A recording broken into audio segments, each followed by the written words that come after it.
முதலமைச்சர் வந்து மக்களுக்காக மக்களை சந்திச்சு பேசியிருக்காரு.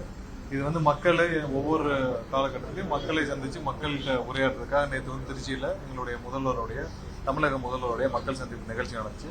அது மக்களை சந்திச்சு பேச வேண்டியது. அதுல வேற யாருக்கும் அவங்களுக்கு வந்து அனைத்து மக்களுக்கும் அந்த உரை வந்து இப்ப எப்படி இருந்துச்சுன்னு மக்களுக்கு தெரியும். ஏன்னா தமிழகம் முழுவதும் எங்களுக்கு சொன்னாங்க, முதல்வருடைய உரை கண்டிப்பாக அரசு எப்படி செயல்படுது, என்னென்ன விதத்தில் எப்படி இருக்குன்னு சொல்லிட்டு எல்லாரும் சிறப்பாக சொல்லியிருந்தாங்க. ஒரு சில பேர் வந்து இந்த அரசியல்ல முழுவதும் தோற்றவர்கள், மக்களிடம் செல்லுபடியாகாதவர்கள், மக்கள்ல இருந்து முழுமையா புறக்கணிக்கப்பட்டவர்கள் ஏதாவது சொல்லணும்னு சொல்லுவாங்க. அது யாருக்கு பேசணுமோ யாருக்கு புரியணுமோ அது கண்டிப்பா புரிஞ்சுருக்கு. இப்ப அதை வந்து புரியாத மாதிரி நடிப்பவர்களுக்கு நம்ம ஒண்ணு சொல்ல தேவை இல்ல. திரு டிடிவி அவர்கள் வந்து அவருடைய அரசியல் வாழ்க்கையில லாஸ்ட் 9 வருஷம் அவர் என்ன பண்ணாருன்னு அவர் வந்து தன்னைத்தானே ஒரு ரீவிசிட் பண்ண வேண்டிய சூழ்நிலையில இருக்கணும். அவர் வந்து 9 வருஷமா என்ன பண்ணாரு, நான் வந்து துரோகி பண்ணி பழனிசாமியை வீழ்த்துவேன், நான் வந்து அதிமுகவை ஒன்றிணைப்பேன், அதிமுகவை கைப்பற்றுவேன், ஏதோ சொல்லிட்டு வந்தாரு. கடைசியில வந்து என்ன சொன்னாரு, நான் வந்து பழனிசாமியுடன் சேர்றதுக்கு பதிலாக நான் வந்து அதுக்கு தூக்குலே தொங்கிடலான்னாரு. இப்ப கடைசியிலவே அண்ணன் பழனிசாமி முதல்வர் ஒரே ஒரு எம்எல்ஏ தூக்கிட்டு போய் அவர் கவர்னர் மாளிகையில நின்றுட்டு இருக்காரு. அவர்லாம் வந்து இவ்வளவு நாள் 9 வருஷம் அரசியல்ல அவர் என்ன செஞ்சாரோ அதை விட மோசமாக அவர் என்ன நடந்துகிட்டாரோ, அவர் என்ன செஞ்சுட்டு இருந்தாரோ அதையே அவர் பக்கத்து வீட்டுல இருக்கவங்க கூப்பிட்டு கேட்க சொல்லுங்க. இந்த மாதிரி பக்கத்து வீட்டுல இருக்கவங்ககிட்ட நான் இந்த மாதிரி 9 வருஷமா ஒரு அரசியல் பண்ணிட்டு இருந்தேன், இன்னைக்கு அதை தாண்டி இன்னைக்கு நான் போய் திரு பழனிசாமி அவர்களை முதல்வராக்கணும்னு நான் போராடிட்டு இருக்கேன், இது ஏற்புடையதா இருக்கான்னு கேட்க சொல்லுங்க. 9 வருஷமா அவர் என்ன செஞ்சாரோ அதையே மாத்தி பேசிட்டு இருக்காரு. அவரை போய் நீங்க இன்னைக்கு பெருசா பேசிட்டு இருக்கீங்க. அவரெல்லாம் வந்து பேசாம அரசியல் விட்டு ஒதுங்குறது திரு டிடி அவர்களுக்கு மிகவும் நல்லது. ஏன்னா அவர் 9 வருஷமா அவரை சுற்றி ஒரு 50,000 பேர் சுத்திட்டு இருந்தாங்க. 50,000 பேர் அவருக்காக அவரோட துணை நின்றாங்க. இன்னைக்கு அந்த 50,000 பேரையும் நடு ரோட்ல விட்டுட்டு அவர் மட்டும் வந்து அவரை தன்னை தானே காப்பாற்றிக் கொள்ள திரு எடப்பாடி அவர்களும் கூட்டணி வச்சிருக்காரு. இப்படி ஒரு அரசியல் செய்வதற்கு அவர் அரசியல் இருந்து ஒதுங்கிடலாம். தயவு செஞ்சு அவர்லாம் வந்து எதுவும் பேசாமல் இருப்பது எல்லாருக்கும் நல்லது.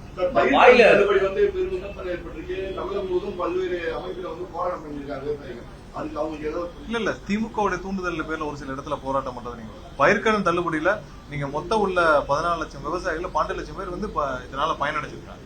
இதுல எவ்வளவு பேர் அதிகமா பயனடைஞ்சிருக்காங்க, எவ்வளவு உடனடியாக நம்ம முதல்வர் வந்து சொன்ன வாக்குறுதியில உடனடியாக நிறைவேற்றப்பட்டு எவ்வளவு பேர் இதுல பயனடைஞ்சிருக்காங்கன்னு தான் நீங்க பாக்கணும். சரி, கண்டிப்பா அரசுடைய நிதிநிலை என்ன நிலைமையில இருக்குன்னு தெரியும், எவ்வளவு தூரம் மக்களுக்கு பயனளிக்கும் விதத்துல அரசு செயல்பட்டு இருக்குன்னு தெரியும். உடனடியாக ஒரு அரசுல வந்த 2 வாரத்துல பயிர்க்கடன்களை தள்ளுபடி செஞ்சு முதல்வர் அளித்த இது வந்து உத்தரவு வந்து எல்லா இடத்துலயும் மிக சிறப்பா ஏற்கப்பட்டிருக்கு. ஒரு சில பேர் திமுகவுடைய இந்த மாதிரியான ஒரு 3ஆம் தர நபர்களுடைய தூண்டுதல்னால நடக்கும். கண்டிப்பா என்னன்னா விவசாயிகள் நலனுக்காக தான் முதல்வர் கண்டிப்பா இந்த போராடி இருக்கிறார். ஒவ்வொரு நாளும் விவசாயிகள் நலனுக்காக மட்டும்தான் நம்ம வேலை பார்த்துட்டு இருக்கோம். அந்த துறைகள் அனைத்தும் வேலை பார்த்துட்டு இருக்கோம். ஏழை எளிய மக்கள் அனைவருக்காக வேலை பார்த்துட்டு இருக்கோம். கண்டிப்பா என்ன செய்யணுமோ நியாயமா செய்யணும்.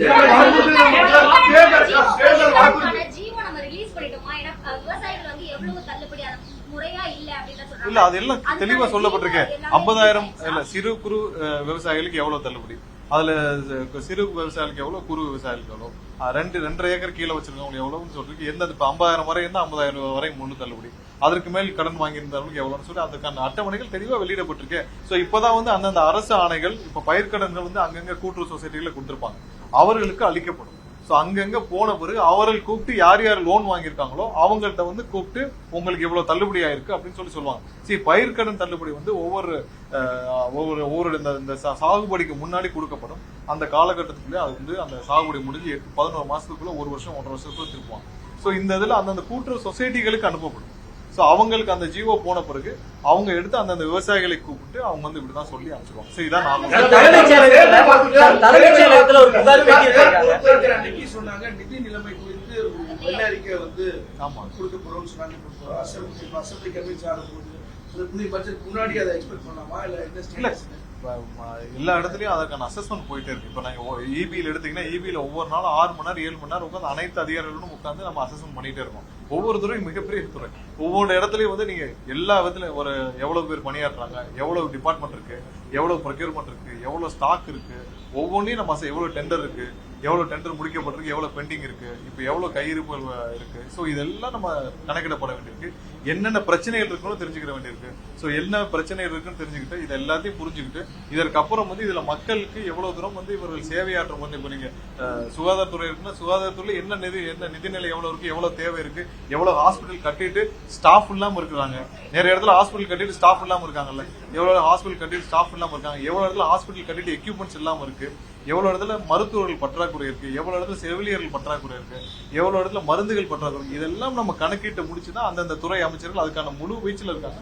முடிச்ச பிறகு தேர்தல் வாக்குறுதியில பயிர்க்கடன் முழுமையா தள்ளுபடி செய்யும் சொன்னீங்க. இப்ப பாதி இவ்வளவு பயிர்க்கடன் தள்ளுபடின்னு சொல்லியிருந்தா நம்ம தேர்தல் வாக்குறுதி இருக்கு. பயிர்க்கடன் தள்ளுபடியில நம்ம ஒரு என்ன மாதிரியான ஒரு ஃபார்முலால தள்ளுபடி பண்றோம்னு சொல்லியிருக்கோம். அதுக்கான அட்டவணை தான் கொடுக்கப்பட்டிருக்கு. இதுல எத்தனை லட்சம் பேர், அதாவது இன்னைக்கு இருக்கிற இதுல 80% மேற்பட்ட விவசாயிகள் இதுல பயனடைஞ்சிருக்காங்க. என்ன என்ன நம்ம இது சொல்லியிருக்கோமோ சிறு குறு விவசாயிகளுக்கு எவ்வளவு பயனளிக்க முடியுமோ அதற்கான பயனளிக்கிற விதத்தை முதல்வர்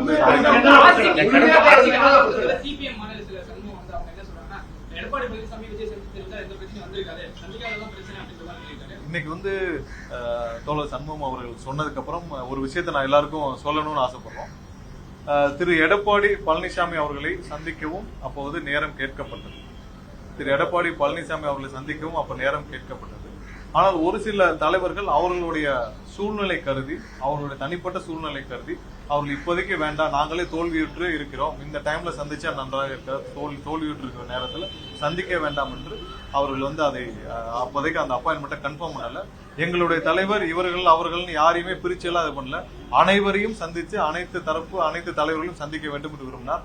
அதன் அடிப்படையில் அதை சொல்ல வேண்டிய இன்னைக்கு தோழர் சண்முகம் சொன்னதால எங்களோட கூட்டணி ஆட்சியில் இருக்கிறாங்க, அவர்களுக்கு சொல்ல வேண்டிய விளக்க வேண்டிய கட்டாயத்தில் இருக்கிறோம். இந்த சூழ்நிலையில் அதை சொல்லிக்கிறோம். என்னன்னா திரு எடப்பாடி அவர்களை சந்திக்கவும் அப்பொழுது எங்கள் தலைவர் சார்பாக முதல்வர் சார்பாக நேரம் கேட்கப்பட்டது.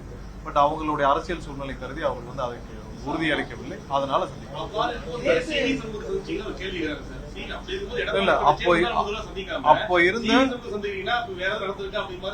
அப்போ இருந்த நிலையில யாரெல்லாம் முக்கிய தலைவர்கள் இருந்தார்களோ அனைவரையும் சந்திக்க நேரம் கேட்கப்பட்டது. உங்களுக்கு தெரியும், திரு ஸ்டாலின் அவர்களையும் முன்னாள் முதல்வரையும் எங்களுடைய தலைவர் சந்திச்சார், திரு வைகோ அவர்களையும் சந்திச்சார், அனைத்து தலைவர்களையும் சந்திக்க நேரம் கேட்கப்பட்டது.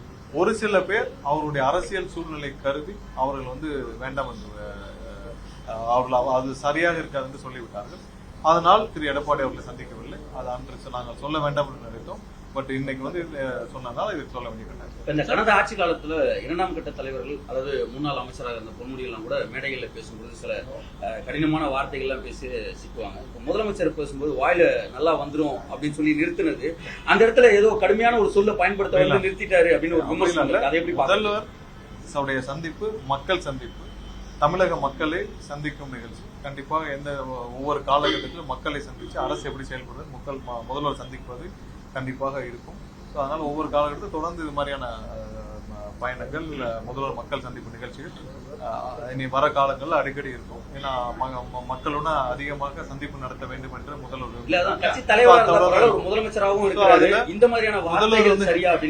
முதல்வர் எப்பயுமே அவர் எந்த விதத்திலும் அநாகரிகமா, எந்த விதத்திலும் ஒரு சின்ன யாருகிட்டயுமே ஒரு குழந்தைகிட்ட கூட அவர் ரொம்ப பொறுப்பாக நடந்துருப்பார். இதெல்லாம் தேவையில்லாத ஒரு எதிர்கட்சிகள் சொல்ற கருத்து. அதெல்லாம் ஒண்ணும் இதே இல்லை. என்னைக்கும் அவர் எந்த இடத்துலயும் யாருகிட்டயுமே ஒரு சின்ன ஒரு துளி கூட அவமரியாதையோ இல்ல தேவையில்லாமலோ ஒரு எதையும் செஞ்சதில்லை. எல்லாரும் ஒரு குழந்தை வரைக்குமே அவர் ரொம்ப ரெஸ்பான்சிபிளா அவர்களுக்காக இருக்கணும்னு நினைப்பாரு. அதனால அதே மாதிரிதான் அவர் வாழ்ந்துட்டு இருக்கிறாரு. அதெல்லாம் நீங்க அந்த மாதிரி எல்லாம் எந்த நினைப்பிலும் முதல்ல பேசுங்க. தலைமைச் செயலகத்துல பொதுமக்கள் சந்திக்க முடியல அப்படின்னு ஒரு புகார். நீங்க எல்லாம் பத்திரிகையாளர் உங்களுக்கு எல்லாம் தெரியும், குற்ற சம்பவங்கள் எதனால நடக்குதுன்னு உங்களுக்கு தெரியும். ஒவ்வொரு இடத்துல தனிப்பட்ட குற்றங்கள், தனிப்பட்ட விருப்பங்கள் நடக்கிற குற்றங்கள் இருக்கும். சோ அந்த குற்ற சம்பவங்கள் எப்படி நடக்குதுன்னு உங்களுக்கு எல்லாருக்கும் தெரியும். சோ அந்த குற்ற சம்பவங்கள் நடந்த பிறகு ஒரு சட்டம் ஒழுங்கை காக்கும் காவல்துறை எப்படி நடந்துக்கிறாங்க நீங்க பாக்கணும். ஒவ்வொரு இடத்துல இமிடியேட் ரியாக்ஷன், உடனே கைது செய்யும் நடவடிக்கை, உடனே ஸ்பெஷல் பார்ட்டி போட்டு எல்லாமே உடனடியாக முடக்கி விடப்பட்டு அந்த குற்ற சம்பவங்கள் நடந்த இடத்துல அந்த குற்றவாளிகள் கைது செய்யப்பட்டு வராங்க. பாலியல் குற்றங்கள் நடக்கும் இடத்துல வந்து பாத்தீங்கன்னா என்னென்ன மாதிரி உடனே ரியாக்ட் பண்ண முடியுமோ ரியாக்ட் பண்றாங்க. முந்த ஆட்சி காலத்துல என்ன நடந்துச்சு, இதே இடத்துல வந்து எந்த இடத்துல குழந்தைகள் மீது பாலியல் வன்கொடுமை எல்லாம் நடந்த இடத்துல ஒரு வாரமா விசாரணை கூட நடக்காம இருந்த எத்தனை குற்ற வழக்குகள். கடைசியில் ஹைகோர்ட் தலையிட்டு நீங்க அந்த குற்ற வழக்குகள்ல வந்து நீங்க இப்படி செய்யணும் சிபிஐக்கு உத்தரவிட்டாங்க. சோ அது மாதிரியான டிலே இல்லாமல் உடனடியாக எங்க தனிப்பட்ட காரணங்களால் ஒரு கொலைகள் நடக்குது, அதில் அதுக்கப்புறம் அரசு எப்படி ரியாக்ட் பண்ணுன்றத நம்ம பார்க்கணும். ஸோ பொதுவான குற்றங்கள், ஏதாவது பொதுவான கலவரங்கள் இந்த மாதிரியான விஷயங்கள்ல அரசு வந்து தவறளித்தா தவறுன்னு சொல்லலாம். தனிப்பட்ட குற்றங்களுக்கு அப்புறம் நடக்கிற ஒவ்வொரு இதையும் எப்படி டீல் பண்றது, போலீஸ் எப்படி டீல் பண்றாங்க, என்ன மாதிரியான வழிகாட்டுதலை பண்றாங்கன்றதான் நீங்க பார்க்க. கம்பேர் பண்ணி போன ஆட்சிக்கும் இந்த ஆட்சிக்கும் நிறைய பேர் எங்ககிட்ட சொன்னது, சிறப்பாக ஒவ்வொரு இடத்துலயும் காவல்துறை வந்து போன ஆட்சியை விட இந்த ஆட்சியில மிகவும் துரிதமாக செயல்பட்டு ஒவ்வொரு இடத்துலயும் ரியாக்ட் பண்றாங்க. ஒவ்வொரு இடத்துல ரொம்ப சென்சிட்டிவா ரியாக்ட் பண்றாங்க. கரெக்டா வந்து எந்தெந்த இடத்துல என்ன நடக்கணும், எப்போ எஃப்ஐஆர் போடணும், எப்போ அதை வந்து இதை என்கொயரியை க்ளோஸ் பண்ணணும், எப்போ சார்ஜ் பண்ணணும், உடனே நடவடிக்கைகள் உடனே துரிதமாக இருக்குது. எங்களுக்கு ரீச்சபிளாவும் இருக்காங்கன்றதான் இன்னைக்கு மக்களோட சொல்ற விஷயம். ஒவ்வொருத்தரும் காவல் நிலையத்துக்கு போனா ரீச்சபிளா இருக்கு, எல்லாமே சொல்றபடி நடக்குது, எங்களுக்கு ரெஸ்பான்ஸ் பண்றாங்க. முந்தைய ஆட்சியை விட இப்ப வந்து காவல் நிலையங்கள் எங்களுக்கு ரெஸ்பான்ஸ் அதிகமா இருக்கு, எல்லாம் துரிதமாக செயல்பட்டு வருது. நிறைய இடத்துல வந்து முன்னாடி ஒயின் ஷாப் இருக்கு, பார் இருக்கு, எங்க இல்லீகல் விற்கிறாங்கன்னா நாங்க போய் எத்தனை தடவை சொன்னாலும் யாரும் காது கொடுத்து கேட்க மாட்டாங்க. இப்போ ஒரு போன்ல பண்ணாலே அடுத்த 5 நிமிஷம் இல்லீகல் பார்லாம் க்ளோஸ் பண்ணப்படுது. எங்கேயுமே குட்கா விற்கிறாங்களா, நாங்க பக்கத்துல போய் நின்று குட்கா விற்கிறாங்கன்னு சொன்னாலே போதும் உடனே காவல்துறை கைது செய்யறாங்க, உடனே அந்த கடையை சீல் வைக்கிறாங்க. இல்லீகல் குவாரிஸ், இல்லீகல் வண்டிகள் நீங்க முன்னாடி பாத்திருப்பீங்க, அங்கங்க கிராம மக்கள் போய் போராடிட்டு இருப்பாங்க. இல்லீகல் குவாரி இருக்கும், லாரிகள் ஓடிட்டு இருக்கும். நின்று போராட்டம் பண்ணாலும் காவல்துறை அவர்களை அப்புறப்படுத்தி விட்டு போராட்டம் பண்ணவர் மீது வழக்கு தொடுத்து விட்டு அந்த இல்லீகல் குவாரி இயங்கிட்டு தான் இருந்துச்சு. இன்னைக்கு ஏதாவது ஒரு இல்லீகல் குவாரி வந்து இல்லீகல் லாரிகள் ஓடுதான்னு பாத்தீங்களா? சோ எங்கெங்கெல்லாம் சட்டத்திற்கு புறம்பாக, சட்டத்திற்கு எதிராக, சட்டவிரோத செயல்களில் ஈடுபட்ட அனைத்து விஷயங்களும் கண்ட்ரோல் பண்ணிட்டு வருது, இன்க்ளூடிங் போதை மருந்துகள், குட்காக்கள், சட்டவிரோத மது பழக்கங்கள் அனைத்தும் வந்து கண்ட்ரோல் பண்ண வருது, இன்க்ளூடிங் குவாரி விஷயத்துல உங்களுக்கு எல்லாம் தெரியும். நீங்க சென்னையை தாண்டி சுத்தி போதுன்னு எல்லா கிராமத்திலும் எல்லா சட்டமன்றத்திலும் இல்லீகல் குவாரி இருக்கும். இன்னைக்கு அனைத்தும் கண்ட்ரோல் பண்ணப்பட்டு எல்லாரும் இல்லீகலா ஒரு வண்டி போச்சுனால எத்தனை வண்டி மேல கேஸ் போடப்படுது, எல்லாமே கட்டுப்பாட்டுக்குள்ள வந்து மக்கள் சந்தோஷமா இருக்கிறாங்க. தனிப்பட்ட ஒரு சில காரணங்கள் நடக்கும் கொலை சம்பவங்களை வைத்து விட்டு நீங்க ஒட்டுமொத்த சட்ட ஒழுங்கையும் நீங்க பேசுறதையும், எவ்வளவு தூரம் வந்து இல்லீகல் ஆக்டிவிட்டிஸ தமிழக அரசு, முதல்வர் தலைமையிலான அரசு, காவல்துறை வந்து கண்ட்ரோல் பண்ணிருக்காங்க. ரெண்டையும் கம்பேர் பண்ணணும். அதுக்கு தான் இதை நான் சொன்னேன். சட்டம் ஒழுங்குன்னு நீங்க ஒரு கொலை, தனிப்பட்ட விரோதங்கள்லாம் இப்ப மதுரையில ஒரு அண்ணன் தம்பி சண்டை, இல்ல பக்கத்து வீட்டுல சண்டை, இதில் நடந்த கொலையை வச்சு நீங்க குற்ற சம்பவம் சொல்றதும், ஒட்டுமொத்தமாக அரசுல அந்த தமிழகத்துல நடக்கும் இல்லீகல் ஆக்டிவிட்டிஸ், குட்கா, இது போதை மருந்துகள், சாராயம், கஞ்சா, பாரு, இல்லீகல் பாரு, இதெல்லாம் நீங்க குவாரிகள், இதையும் கம்பேர் பண்ணி போன அரசுலயும் போய் பாத்தீங்கன்னா எது சட்டம் ஒழுங்கு சீராக வைக்கப்பட்டிருக்கு, எங்க சட்டம் ஒழுங்கு சீர்கட்டு உங்களுக்கு எது? தமிழகத்தை சேர்ந்த உச்சநீதிமன்றத்துக்கு வழக்கறிஞர் போயிருக்காங்க.